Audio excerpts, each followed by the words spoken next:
Hello, everybody, and welcome in to Speaking Steagles, the premier Pennsylvania pro football podcast. I'm Nick Veta. He's Ricardo Martinez-Paz. And for the next hour, we're going to be talking all things Steelers and Eagles for this upcoming Week 11. Both these teams playing huge games. I am fired up for these games. Steelers with a big divisional battle. The Eagles with a rematch of the Super Bowl coming up. And, of course, we're going to break down the Steelers' victory over the Green Bay Packers. So we got a lot to talk about. Ricardo, you can tell I'm juiced up. I texted you earlier in the week talking about how big this week was for both of these teams. So I'm amped up. How are you doing? Dude, I'm doing really well, man. These primetime games, I mean, they're pretty good. I mean, who would have thought that, Josh Dobbs and the Vikings were going to be like, I mean, the Vikings have won 5 straight, and the Broncos just pulled off a win against the Bills, that was a crazy ending. But, like, this is such a huge week. And, tonight's game, the Ravens hosting the Bengals. That's also huge, man. There's just so much going on. Best Thursday night football game of the season so far. Oh, dude, the one with the most implications probably of the season so far. Yeah. At least. But yeah, I'm excited. We'll probably spend 5 minutes on that, maybe a little more, maybe a little less later in the episode. But that's definitely something we got to touch on because it has pretty big ramifications for the Steelers on top of the fact that it should just be a really good game for Thursday night football, especially compared to what we got last week, which was the Carolina Panthers and the Chicago Bears, which was, I mean, it's been a rough Thursday night slate again this year, but finally a good matchup tonight. So yeah, man, it's exciting. And you bring up the good point. There's a lot of good primetime games this week, and the week leading up to Thanksgiving, which this is week 11, it's awesome that we're getting, some of the best games in the best time slots. That Monday night football game that we're going to break down later with Chiefs Eagles rematch of the Super Bowl. That's going to be obviously a really entertaining game as well. So it's an exciting week 11 of football here as we continue to churn through the NFL season. But let's take a step back to week 10 for a second and talk a little bit about the Steelers getting the victory over the Green Bay Packers, winning 23-19, winning by 4 points at home. And Ricardo, the first thing I got to bring up, I mean, this is the second week in a row that the offense scored on their opening drive, which I can't believe I'm actually saying that. And they actually scored they actually scored 17 points total in the first half of the game. So a little bit of an offensive outburst in the first half. Their first drive of the game was 9 plays for 75 yards. Their second drive was 11 plays for 60 yards, both of which resulted in their 2 touchdowns, and they were 2 for 3 in the red zone. So we're starting to see this offense continue to kind of build on this identity. I mean, I don't know, how excited I'm going to continue to get with it, but man, they're trending in the right direction for the second week in a row. Yeah, it's I mean, going back to literally what they do best, what they have been doing best under Mike Tomlin, which is running the football, ground and pound. They executed so well. I mean, the fact, I mean, you kind of said this last week too, where you're just like, you got to keep building off of it. And that's exactly what they did. They eclipsed like 200, I think it was like 205 rushing yards, which is, I mean, that's by far the most this season. And I mean, I just want to keep pointing out Broderick Jones and, I mean, the job he's done. I mean, we've talked about this multiple times that he excels in the run game and run blocking. And again, it just felt like in that game specifically, it just kept running to his side, and it just seemed like he always opened up a hole. But I mean, the offensive line did a pretty good job overall as a whole in the run game. So they deserve a lot of credit for that. And, Matt Canada too, for sticking to that run game and kind of just going with it throughout the game. Yeah, no doubt, man. I mean, they're leaning on their running game right now, and it is quite successful. And, dude, I mean, this is carbon copy of last year. Yeah. I actually went back and had to double check, but it was legitimately week 10 against the Saints that this offense all of a sudden started figuring things out and running the football. And that was, now, look back to just this past week, 205 yards, their best rushing day so far this season. So, man, it's like identical timing of when this, rushing attack seems to be able to figure it out. So if it's sustainable for the rest of the season, man, this is definitely going to be a team that I think can lean on this identity, especially with their, defense being pretty solid. It's something you can get excited about. And real quick, while you touched on Broderick Jones, I also want to point out the fact there was a take I heard on the radio. I think it was Ron Cook on the Pittsburgh radio station who said that, there was all the talk about, Broderick Jones taking over for Chukwuma Okorafor and, why it was him over Dan Moore or whatever. And, a lot was played into the fact that, Chukwuma Okorafor was upset after their loss the week prior to the Titans. I don't remember who it was against. But Yeah. I think the point that he made is like the fact that if it was anyone else aside from Chukwuma Okorafor, like if it was TJ Watt that was upset, if it was Cam Hayward that was upset, or if it was, someone of prominence, someone else, Minka Fitzpatrick, who was upset, like you work it out, they're still going to be in the starting lineup.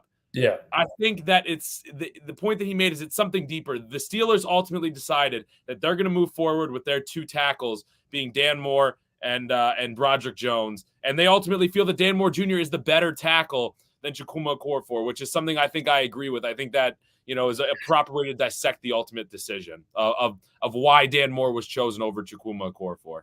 Yeah. I mean, I'm not shocked by it. I mean, yeah, he's clearly the better player, the better athlete too. I mean, yeah, he's still raw, but, kind of just throwing him in there. He's just going to keep developing the more he plays. And, we could argue he probably should have been in the lineup or the starting sooner, but, now that they're seeing it, and seeing how much he's had success, at least in run blocking. And I mean, you're obviously going to stick with him. I mean, that you drafted him to be your tackle of the future, as we've said multiple times. Yeah, no doubt. And it's certainly looking promising right now for him on that right side for the rest of the season, at least. So he seems kind of penciled in there. Now, something that we do also have to talk about, the Steelers leaned on their run game in this game. But I also brought up the fact that I wanted to see the Steelers outgain the Packers in this game. Right. They have yet to outgain an opponent in a game, and they failed to do that again. The Packers had 399 yards to the Steelers 324. A big reason for that was the Packers going 8 for 16 on third down compared to the Steelers going just 4 for 13. So we see the struggles there kind of arise again. And, the other two things that I kind of want to bring up, and I guess I'll start with this first point, first and foremost, but, Kenny Pickett, 14 for 23, 126 yards, 75 QB rating. He didn't turn the ball over, but it wasn't a very inspiring performance. And I feel like a lot is being made of, where is Kenny Pickett at? You can, continually point to the fourth quarter success, which is great, but, how much can you really bank on him? What is the true upside of him? Because eventually he's going to be relied upon to have to play a full game to beat some of these teams the later we get into the season.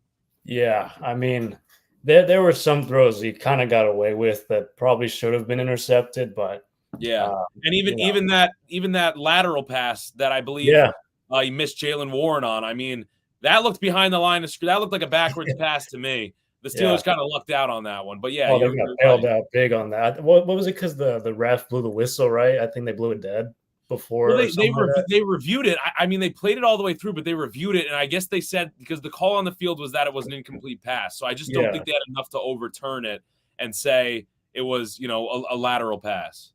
Oh, okay. See, I thought I read something where, because I remember watching that, and I was like, did I hear a whistle before, or did they let it play through? But yeah, no. Still, I could be wrong, but that was the way that I interpreted it. Yeah. Okay. Well, either way, they still definitely lucked out on that. But I mean, it's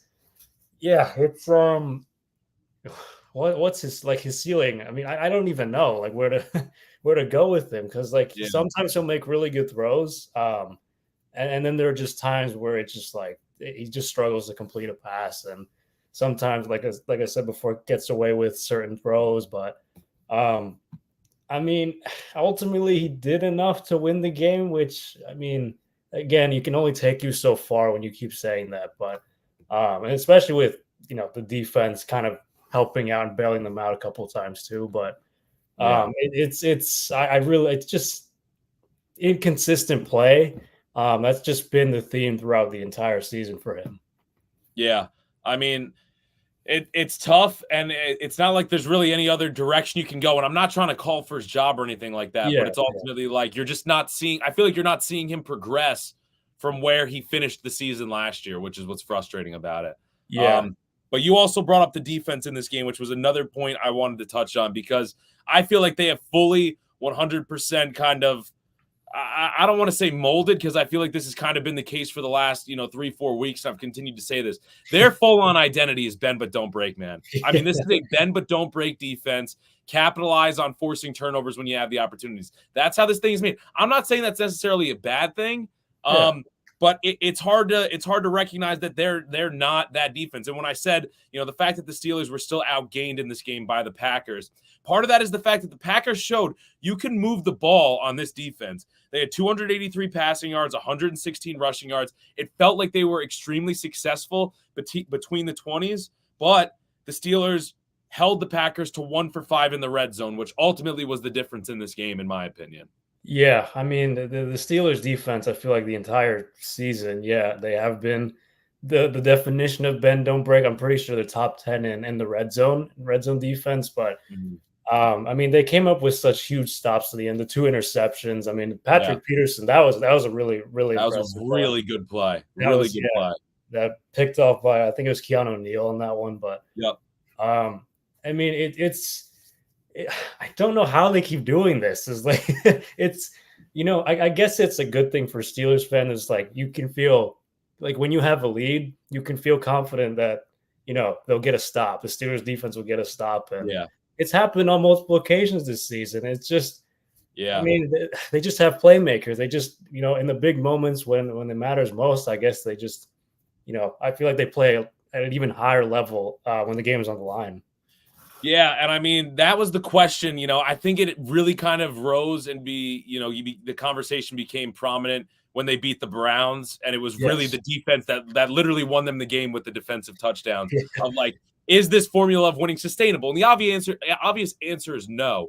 But when the defense is, I'm not expecting the defense to score in every game, but when they're forcing turnovers in games and they're keeping teams at 1 for 5 or 0 for 4 or 2 for 6 in the red zone, that's a formula that this defense can still be successful, especially if the offense is finally starting to find that identity of running the football, which I feel like they finally kind of flipped the script on. This is what we saw in this game against the Packers is where I expected them to start in week 1.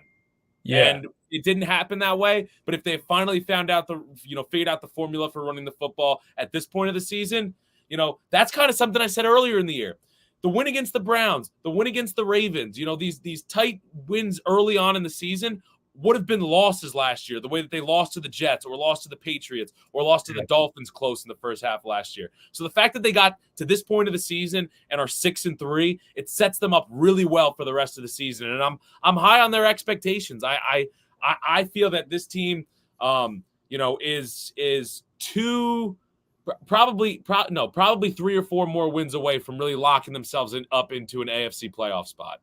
Yeah, I mean, I feel like you have to get to at least 10, and they're already in a pretty. You think at least 10? 10's the number? I mean, the AFC's loaded, dude. I mean, it's just even the Texans are in that equation. Like, CJ Stroud's looking good. I mean, the fact that the Bills and Bengals, if the season ended today, would be outside the playoffs, also is a factor in that.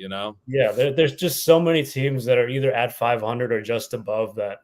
Like anything can happen really. And on any given Sunday, it's I feel like 10 wins. You have to get at a minimum at this rate, but I mean they're trending in that direction as things stand. But all right, man. Well, that's all I have from this Steelers Packers game. I don't know if there's anything else you wanted to touch on or bring up before I move into my stock down, stock up from this game.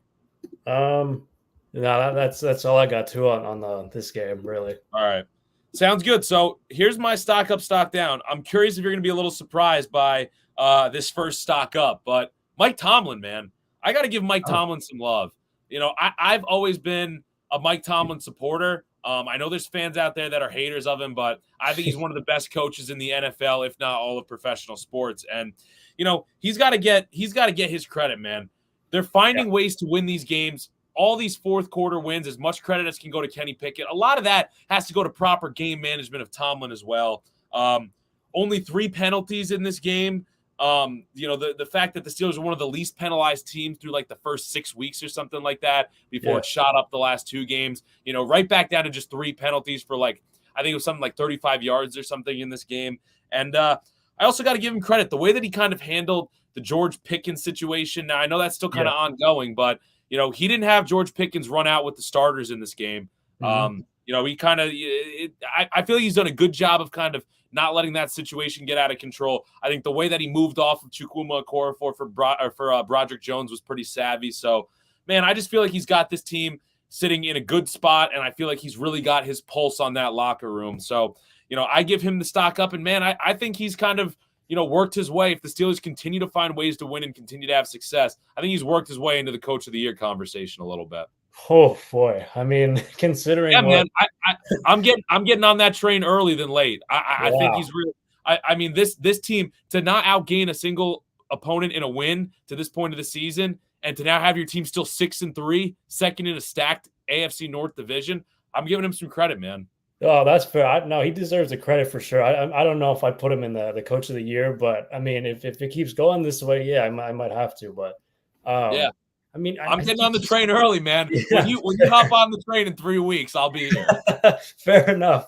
I mean, yeah, I'll definitely say that. I'll be like, you know what? All right, you're right. But somehow, I mean, Mike Tomlin always finds a way to get the best out of his players. I mean, he gets the utmost respect from players and, really a lot of people around the league. And I'd like, especially with this team, it's just like, to me, with Matt Canada, with someone who, I mean, probably shouldn't have had a job coming into the season. I mean, they probably should have had a different offensive coordinator. I mean, all the woes there and all the injuries and on defense, and yet still finding a way to keep this team, together and have a winning record. I mean, they're 3 games above 500. I mean, some of these games they easily could have lost, but kind of like you said, just the time managing and just the way he's handled business and certain things like with Pickens. I mean, he just goes about it the right way, I feel like.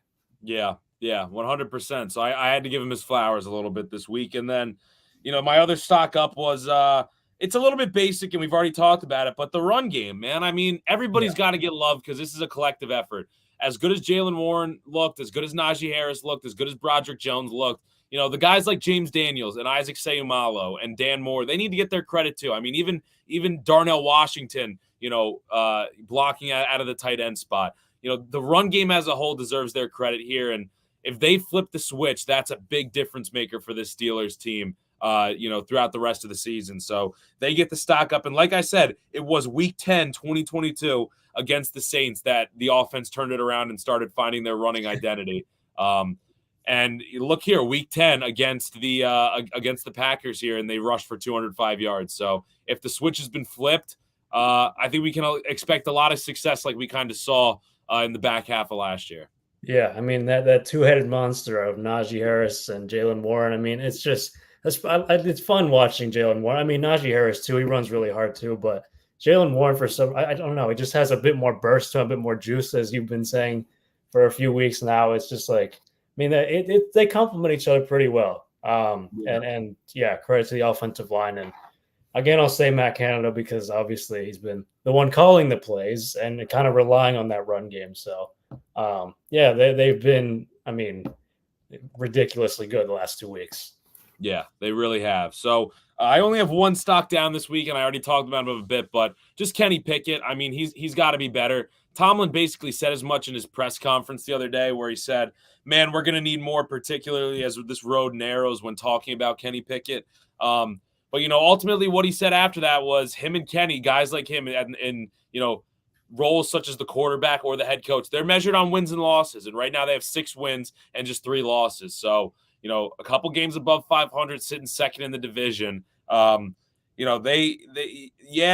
got a stock down, but he's also, got this team winning football games. So, the more concerning thing is going to be if they start losing games and he continues to perform like this, what is the conversation? What does the narrative become? But I still have faith in him. I think he can find his game. I mean, the accuracy is something that, was touted as supposed to be one of his better traits, and it just hasn't been there at points this season. So he's got to find it. He's got to put a game together, and part of that also falls on the play calling and his wide receivers being open as well.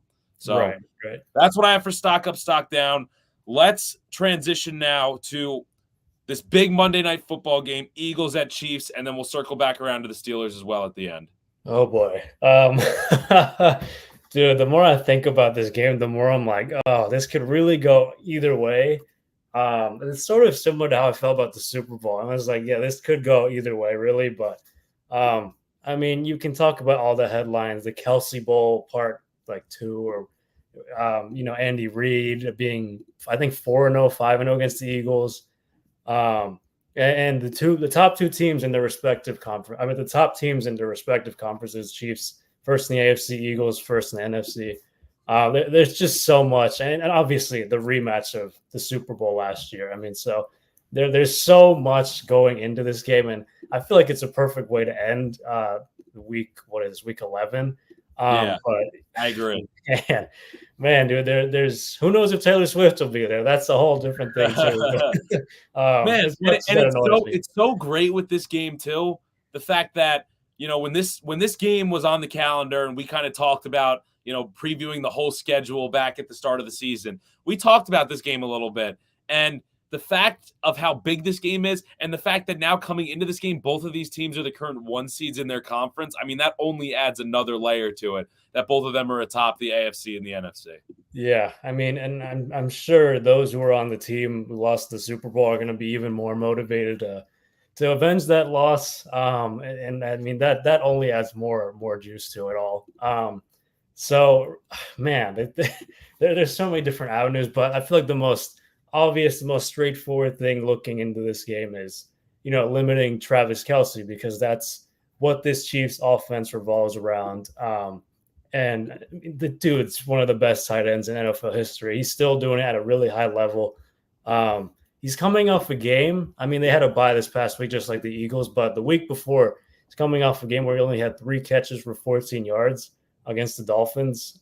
They still somehow won that game, but if the Eagles can find a way to limit him like that, I mean, I don't think they're going to, because they're one of the worst defenses when covering tight ends, but they really got to hone in on him and really not let him take over this game, because I mean, like I said, the offense revolves around him, and you can't have Sidney Brown, you can't have Eli Ricks going up against him. I think you got to put maybe Darius Slay, James Bradbury, one of your top corners on him, and shadow him, and let the others do the rest. Because I mean, outside of Travis Kelsey, who are you really worried about in terms of wide receivers? I mean, Rashee Rice has been, I mean, he's the second in receiving yards, but Yeah, that's only by like 200. That's 200 yards less than Travis and I Kelsey. feel like he's been more of a red zone threat too, rather than a guy that's going to just run routes all over your defensive backs for the whole game. Yeah, and then you have players like Valdez Scantling, Sky Moore.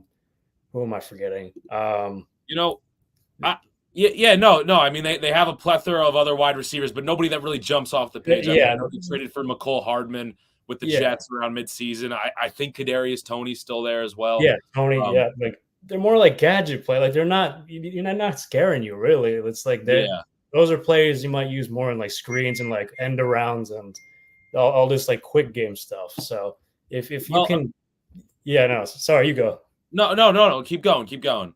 But basically, you gotta limit Travis. I don't know. You gotta put, like I said, your top corner, maybe even put one of the linebackers in his vicinity at all times, and force Mahomes to feed the other players. Like you can't let Mahomes, just have an easy out every single time with Kelsey, because that's his number one target. I mean, that's so obvious. It's obviously easier said than done, but I mean, seriously, there's just really no other. Like this isn't like rocket science. We all know that Kelsey is the main target. I think it's interesting because you brought up the point of like, how are they going to go about, defending him?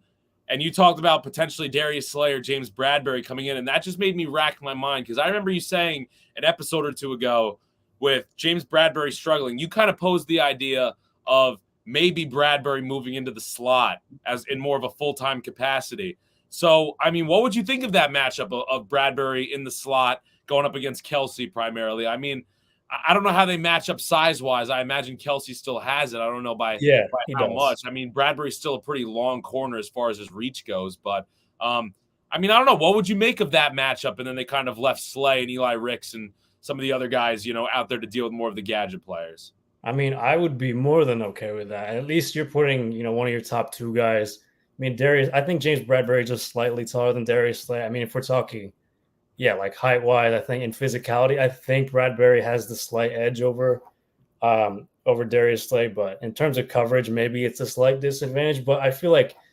decide. I mean, you saw what happened or before the bye against the Cowboys with Jake Ferguson, who kind of went off in that game, and the Sidney Brown and Eli Ricks both went up against him, and they did such a poor job. So you can't let that happen again, especially against a tight end who's way better than Jake Ferguson, and someone who's been in the league way longer. So you got to Sean Desai, the defensive coordinator's got to figure that out.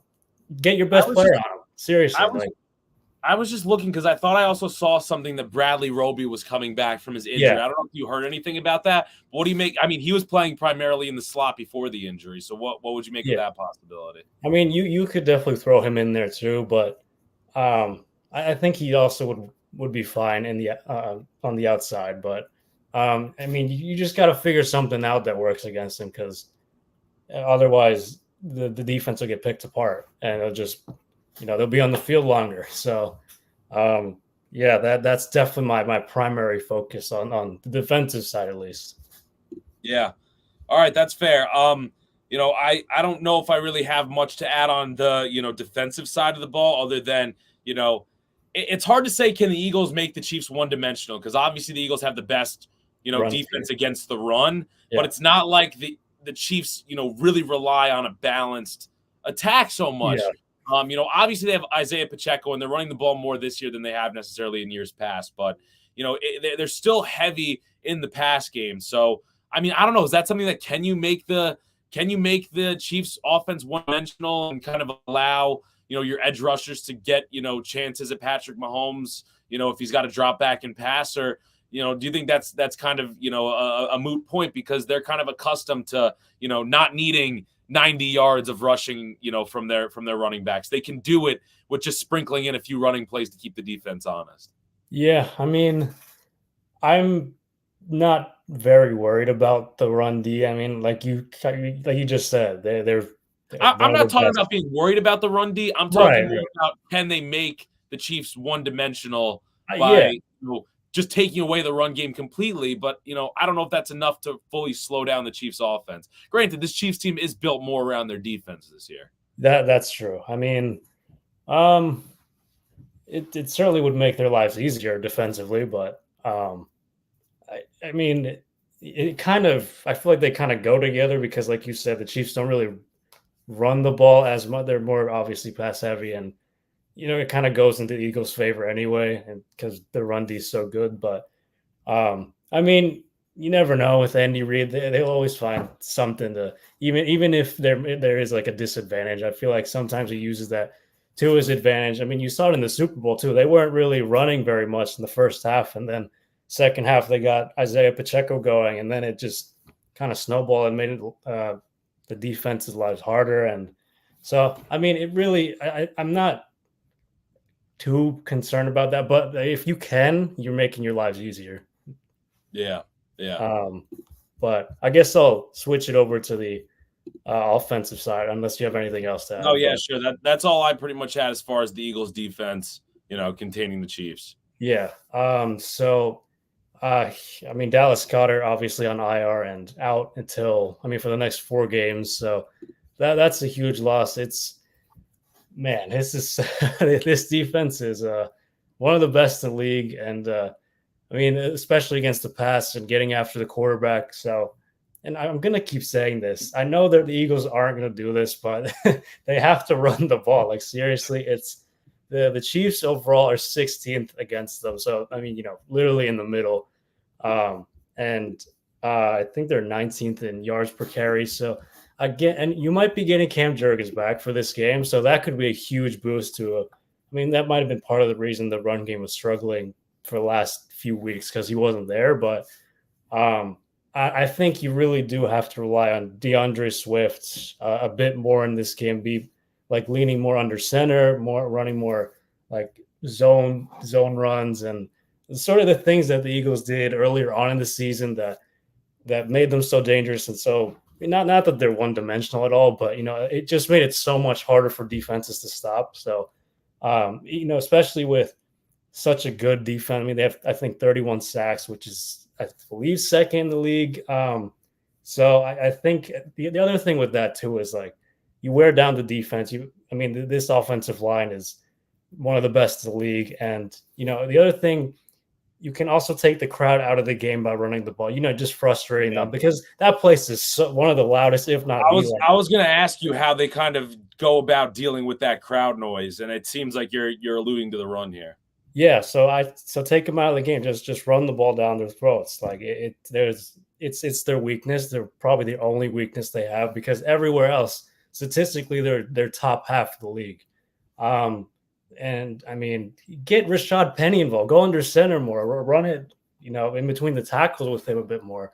I feel like they should be doing that a bit more. He had a few touches in the game against Dallas, but I think you really do have to rely on the run game. It's the other thing too. Patrick Mahomes is the other quarterback.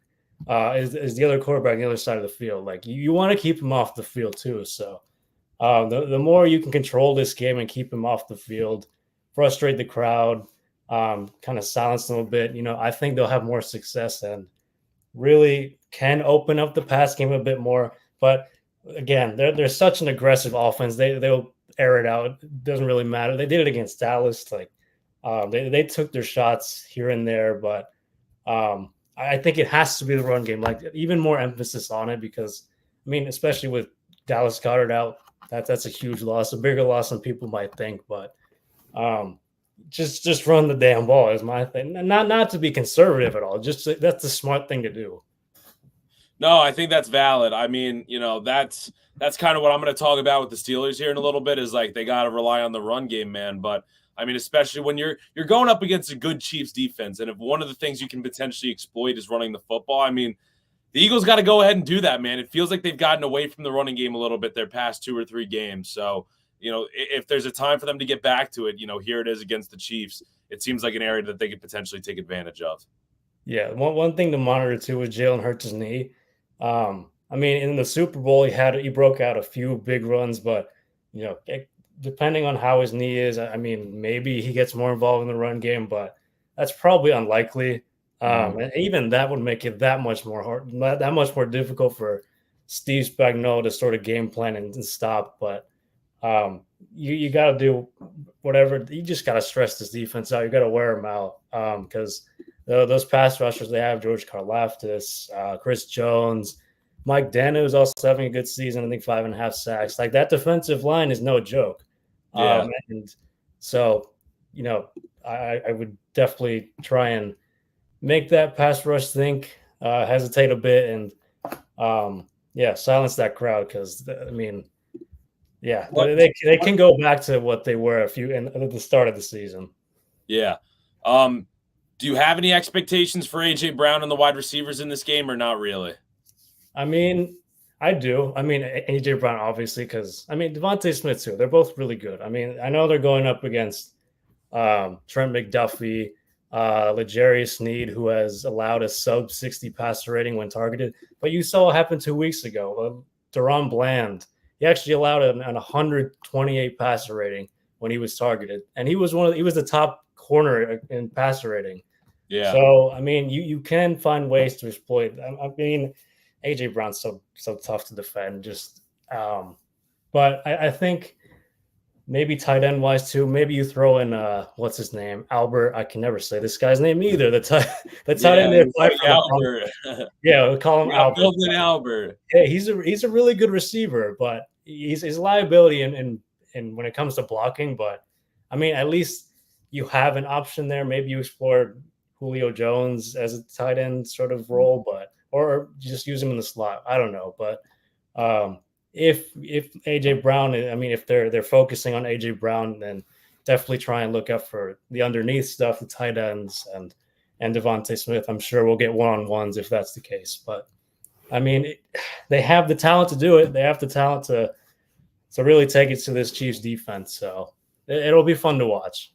Yeah, man. I think it is going to be a good game. According to ESPN, the Eagles 3rd in points per game this season on offense. The Chiefs 2nd on defense in allowing the least amount of points per game. So, unstoppable force meaning an immovable object. We're going to kind of get that when the Chiefs are on defense and the Eagles are trying to move the ball on offense in this game. So it should be an exciting one to watch, and we'll have to see which one gives. So, battle of the trenches, man. I feel like that was the headline too going into the Super Bowl last year. But really good. And it is interesting how we do see some of those similar storylines kind of resurface. And I think it's just the fact that both of these teams are still so good. And, that was one of the better Super Bowls we've had in the last 5-10 years last season was that game against those two teams. So, for sure. Big expectations for this one, certainly.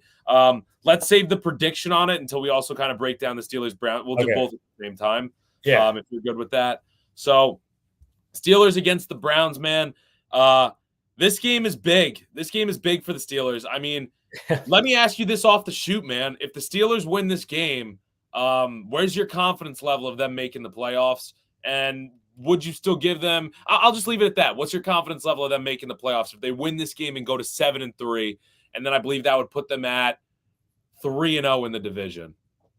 I mean, that would be – I mean, I would definitely be a lot more confident if they won this game because, I mean, like you said, 3-0 in the division would be huge already. That's like those games count more, obviously. And I would certainly think at least they could make right now. I don't know if I see them winning the division, but if they win this game, maybe I'll think about it a bit more. But I think that will make it'll be a stronger case for them to make the postseason at the very least. Yeah. And I mean, dude, here's the thing with this game. I was fired up for the Packers game. I was all in on the Steelers kind of, breaking out of that offensive struggle. And they did to a certain degree, and they scored the 2 touchdowns. But, I mean, man, now in this game, I mean, I get it. You're going up against one of the best defenses in the NFL, if not the best defense in the NFL. But the fact that Deshaun Watson's out for the year, and now rookie Dorian Thompson-Robinson is going to be starting the game, I think there's really no excuse for the Steelers to lose this game, man.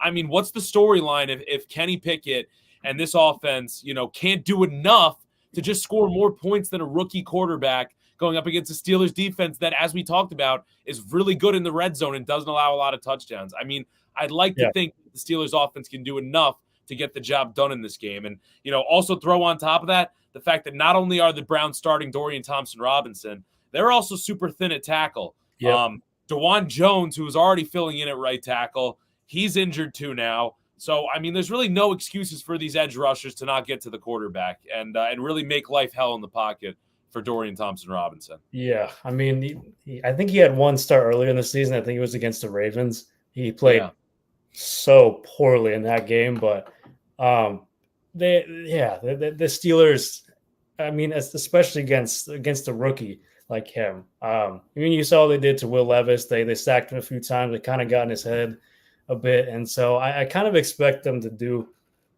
similar to what they did against the Titans with Will Levis in this game. So, I mean, they on paper, they have the advantage, especially pass rushing.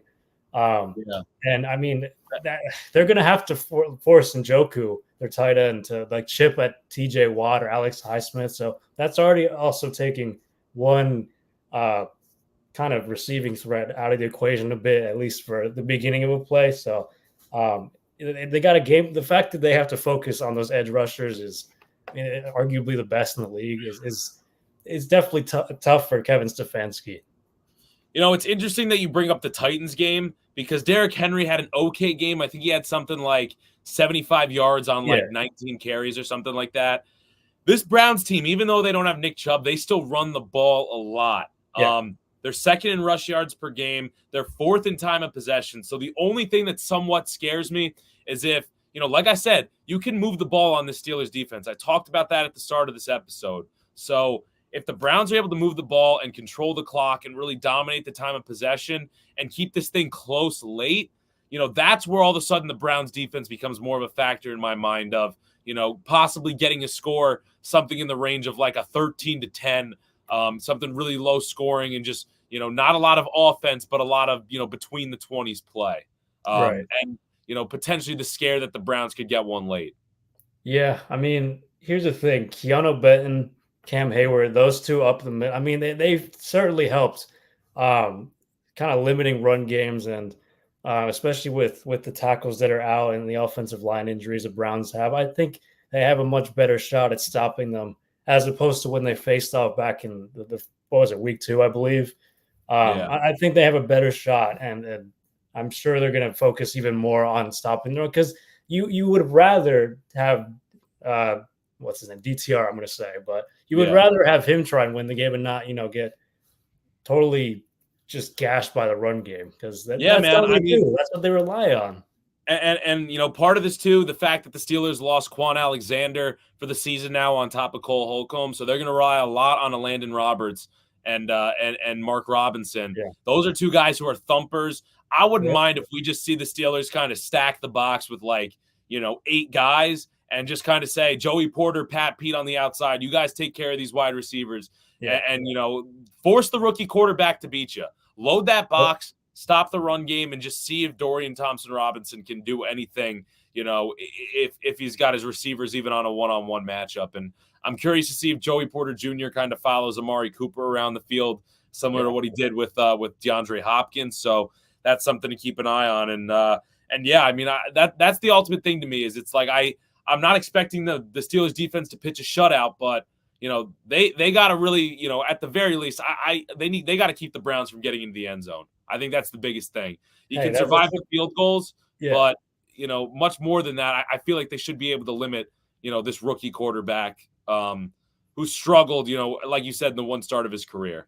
Yeah, I mean, hey, that's what the Steelers have been good at is keeping teams out of the red zone. So I think that'll kind of play out the same, really, in this game. So let me talk about the offense a little bit because, like I said, they're going up against arguably the best defense in the league. I mean, you'd be hard pressed. I couldn't put them outside of a top 3 defense. Yeah. They're first in yards per game. They're first in pass yards per game. So pretty daunting stuff. But if we're looking for some kind of silver lining, it's the fact that they're 7th in rush yards per game, which while that's still really good, that's still a top 10 defense against the run. If there's anywhere that the Steelers can maybe capitalize on, it's running the football because that's where they've had success recently. So I feel like that's really where we're going to see this battle between the Steelers offense and Browns defense shake out is going to be right there at the line of scrimmage. Who's going to uphold the Steelers rushing offense that's looked really good the last 2 weeks or this Browns rushing defense, which, while still a top 10 in that category, is potentially the only area the Steelers could exploit. Yeah, I mean, Broderick Jones didn't play in that first game, so that's another key difference in this, and maybe that does benefit the Steelers. I mean, it has already so far in the past. I mean, every time he started, so maybe you run towards his side again, more lean towards that side, and see if he can open up holes against a really talented Browns front and defense overall. But yeah, man, it's going to be really tough overall, just moving the ball, but. I mean, yeah, it's what they've been doing best. The Steelers running the ball, and why would you go away from it at this point? Why would you change the game plan at all if that's what's been working the last 2 weeks for you? So they got to keep doing it. No doubt. I think this will be a good litmus test, one way or another for the Steelers offense, as a whole, and also just to see how they kind of run the football against them. I'm not expecting a lot in the pass game, if I'm being completely honest. Yeah. I mean, unless they can kind of open stuff up with play action. Denzel Ward, even though he, got hurt towards the end of the game against the Ravens, he's expected to play. He's one of the top corners in the league. Greg Newsome, one of the top slot guys in the league. Yeah. So, it's going to be a tough day for the wide receivers. So unless the Steelers can kind of get something going on the ground game, maybe open up play action, I definitely have more confidence in the run game. I don't think I'm saying anything crazy there for that being kind of the route the Steelers offense goes to attack the Browns. Yeah, exactly. And don't turn the ball over because that's one thing you absolutely can't afford. It's like if you can't give the Browns extra opportunities to keep this thing close. You don't want to get to the fourth quarter and have this thing still be tied or a 3-point game or something like that. Yeah. And part of that is definitely limiting the turnovers. So I'm glad you brought that point up. So that's pretty much all I have to say on that game. Let's quickly talk. I just want to pose this question to you about the Ravens hosting the Bengals tonight on Thursday Night Football. If the Ravens win, ESPN gives the Bengals just a 1% chance to win the division. If the Bengals win the division, I think ESPN said it's pretty much wide open, and like the Steelers, Bengals, and Ravens all had less than a 50% chance to win the division. So my question to you is, which I guess it's a two-parter. I'll break it up into two questions. First question is, is the division over if the Ravens win this football game? I mean, it depends how the Steelers do. I don't think it's necessarily over, but I mean, it make you think the Steelers are the only team that really have a realistic chance of catching them, right? That's what I was going to say. I was like, then if the Steelers win, and then because the Ravens would go to 8-3 with a win, and the Bengals would drop down to 500 at 5-5, and the Steelers or Browns, whoever win that game, would be just a game back of the Ravens. But again, if the Browns win that game, I can't imagine anyone has much faith in the Browns without a quarterback to catch the Ravens. Right. I guess it depends on what happens in the Steelers-Browns game. But, I mean, if the Browns win, I think the Ravens do win the division. If the Steelers win, then I think there's a case for Pittsburgh to win it. But, that's – the one other thing I'll say, too, is it's not like the Ravens' schedule is necessarily easy after this game either. They're in Los Angeles after this game, and then they have a bye week. And then after the bye, they play Los Angeles, Jacksonville, San Francisco, Miami, and then Pittsburgh to close out the year. So there's some tough teams in there. Like they got to go on the road to San Francisco, on the road to Jacksonville. A high-flying offense in Miami, even though the Dolphins really haven't beaten anyone significant yet. So – it feels to me like if the Ravens win this game, the division may be over because, again, I feel like the Steelers, it's just a race for them to get to 10 wins and get to the playoffs. Right. But, again, if the Ravens falter at all down the stretch, wouldn't it be something if that Ravens-Steelers game at the end of the year were to decide the division? That would literally be the final game to end the regular season. That would be the Sunday night game. That would be crazy. More Kenny Pickett fourth quarter magic. Holy cow. Man. Literally what he did last year in Baltimore. Like that would be crazy. The whole thing just plays out again that way. But man, if I kind of want the Bengals to win because that would just make it that like so much more interesting. Well, this is my next question for you. Who's it better for? Like from the Steelers' perspective, who are the Steelers rooting? Who do I root for tonight? Who are Steelers fans supposed to root for tonight? What's the better outcome for the Steelers in this game tonight? I'd probably say the Bengals. Just pure chaos. You want pure chaos. Well, yeah, but like also then I think if the Steelers win, they're atop the division. I believe them, right? As long as the Steelers beat the Browns, on Sunday they'd be atop the division in sole possession. Yeah, so I mean that helps their cause in that sense too. The chaos. I mean, who doesn't love drama? Like they just play it out till the end of the season. The Steelers still have to play the Bengals twice, right? I believe so. So I mean, it just adds more juice, more headline, more like attention to the AFC. I mean, it's just crazy that.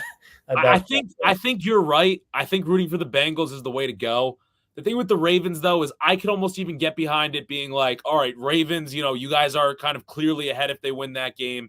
And then for the Steelers, it gives them a little bit of a cushion if they should lose one, if not both of those games to the Bengals. Like, I like the idea of the Bengals getting buried a little bit tonight, and kind of being, just 5 wins.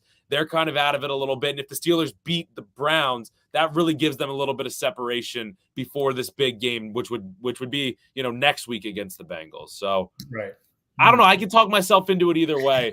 But, ultimately the biggest thing is going to be for the Steelers to beat the Browns on Sunday and continue to kind of, have success in the division and potentially get to 3-0 in the division. So with that, I think we should get into the picks for this week.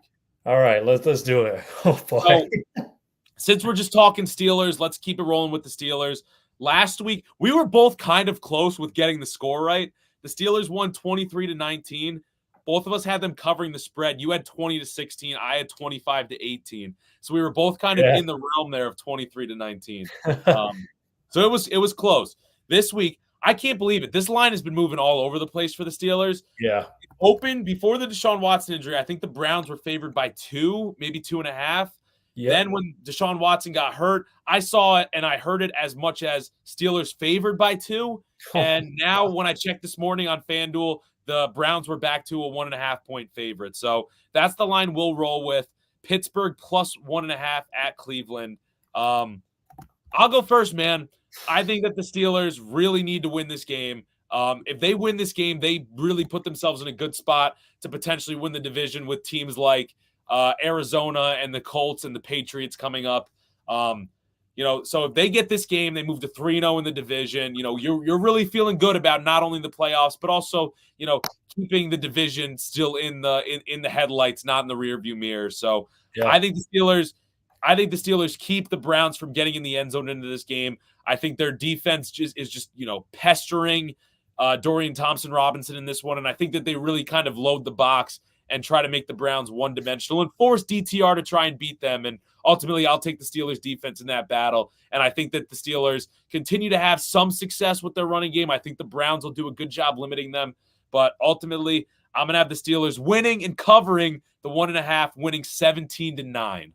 17-9. Okay. Wow. That's a bigger margin than I had. But I have the Steelers winning as well. I mean, if Deshaun Watson were playing, I think I would have had the Browns winning, but obviously injured and out for the season. So I'm going with the Steelers. I'm going to say 16-13. I feel like it's going to be really close and defensive battle between the two. I mean, it's two really good. I mean, the Steelers obviously really good in the red zone, keeping teams out of the end zone, and the Browns just good overall. I mean, they're just one of the best, top three, like you said. So I think it's going to be a struggle offensively. I'm surprised that the Browns are still favored, man. I mean, I get they're at home. I get they have, one of the best defenses in the NFL. But, I mean, with a rookie quarterback against, a solid Steelers team, I mean, maybe Vegas is playing into the fact that the Steelers just, maybe they just don't buy them the fact that they, have yet to outgain an opponent in a game. So this could be the game. This could be the game, man. But if anything, it's going to be because of how much the Steelers defense limits DTR. I don't think it's going to be because the Steelers offense goes out and, gets 100 yards or 400 yards of offense or something like that. Yeah, exactly. All right, man. So now let's move over to Philadelphia, man. The big game on Monday night. Eagles at Kansas City. Philadelphia, I have them on FanDuel at plus 2.5. I think that's pretty much been the line all week. So you go first here. What do you see coming from this game? What's your prediction? I just want to say one thing. There's actually some breaking news that just came out that the Eagles have placed Nakobe Dean on IR. Not that really impacts the game very much, but wasn't he got injured? He got injured 2 weeks ago, right? Yeah. I think it was against Dallas. Yeah. I guess that kind of paves the way for them to just, bring up someone from the practice squad in that spot. So exactly. Okay. Yeah. Good to know. But oh my dude, I feel like I'm gonna get this game so wrong. I think I'm gonna do what I did a few weeks ago and reverse jinx it. So I'm gonna pick the Chiefs to cover and win the game. I'm gonna say the score is what throws me off. Because, do I really believe the Chiefs are going to put up – I have 27-24, but do I really believe that they're going to put up 27 against the Eagles, especially when they only average, 23 points per game? This offense isn't as prolific as it has been. No, that's what makes them so interesting this season. I don't know, man. I feel like the Eagles are just going to have a tough time with Travis Kelce. Maybe that's maybe being slightly pessimistic, but I'm going to say that the Chiefs win, but I feel like the Eagles can get this. I'm not going to say I know I feel like they can. They have the talent to do it. Yeah. But just because I don't know. There's something about Mahomes, man. Andy Reid hasn't lost the Eagles. That's the other thing. That's also kind of my reasoning for this. But maybe this is the week they break. I'm just going to say the Chiefs win though by 3. I don't know.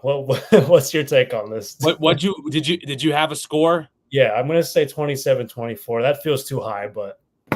All right. Hey, man, I don't think it's too high because I'm kind of right in the same realm, but I'm going the other way, man.